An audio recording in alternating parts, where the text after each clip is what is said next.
let's talk about doing something that seems completely impossible. I mean, truly impossible.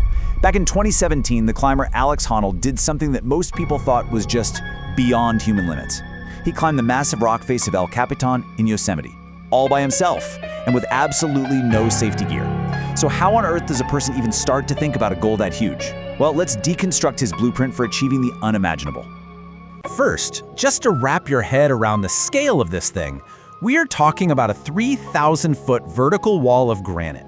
To put that into perspective, that's like stacking 2.5 Empire State Buildings on top of each other. It's just massive. And he did it with 0 ropes, a single slip, one tiny mistake, and it's over. I mean, that's it. This is a feat that completely redefines what we thought was possible. But here's the thing. This wasn't some crazy death wish. It was actually the result of a really deep, methodical process. So the real question isn't that he did it, but how? And more importantly, what can we learn from his approach? So here's how we're going to break this down. We'll look at the impossible feat itself, and then we're going to dive into 4 core principles that he lived by. Everything from finding your motivation and mastering your craft, to completely changing how you see risk, and ultimately, how to live a life without regret. You see, his climb wasn't some random act of bravery, not at all. It was more like the final exam after years and years of meticulous, almost obsessive preparation. He didn't just conquer a mountain, he conquered himself by breaking down this impossible goal into a set of core principles. All right, so principle number 1, and this is probably the most important piece of the whole puzzle, is figuring out why you're even doing it.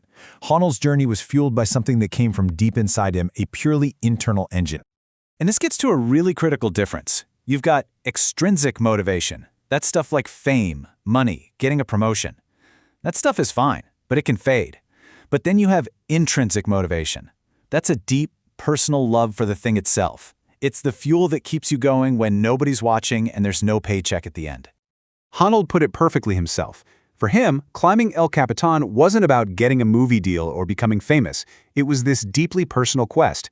And that kind of internal drive, well, it's the non-negotiable foundation you need for any massive goal.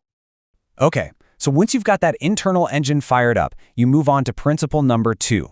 This is all about turning something terrifying into something that feels routine. It's about practicing so much that you can perform automatically. For years, and I mean years, Honnold rehearsed this climb with ropes.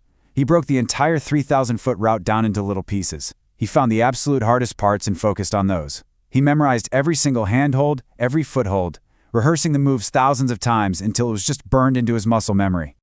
And the whole goal of all this insane practice was to get to a state he calls autopilot.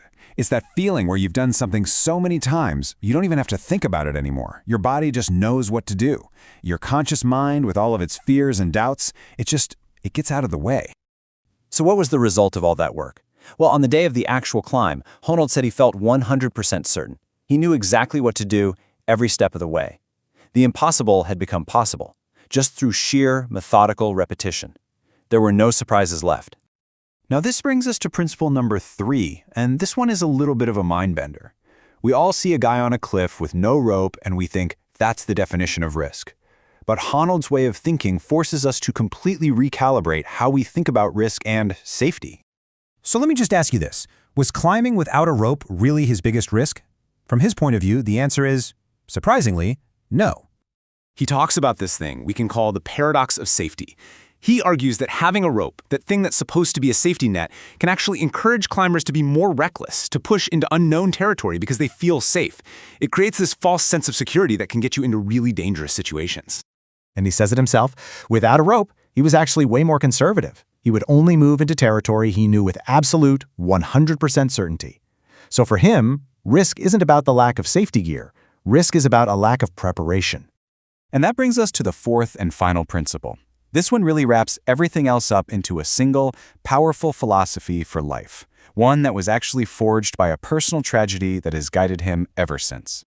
When Honnold was just 19 years old, his father died, really unexpectedly, and that event gave him this profound, early understanding that life is short, it's finite.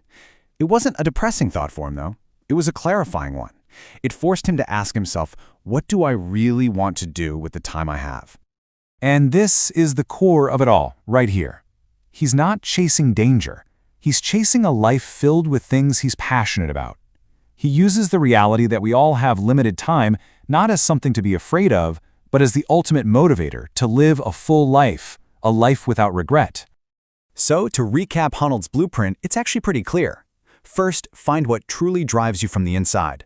Then, break down your huge goal with thousands of hours of methodical practice. Redefine risk as just a lack of preparation, not a lack of a safety net. And finally, use the fact that life is short to fuel your ambition, not your fear. At the end of the day, this process isn't really just about climbing. It's a blueprint for tackling any massive, seemingly impossible goal in your own life. And that leaves us all with one final question to think about. What is your El Capitan? And what's the very first methodical step you can take to start climbing it today?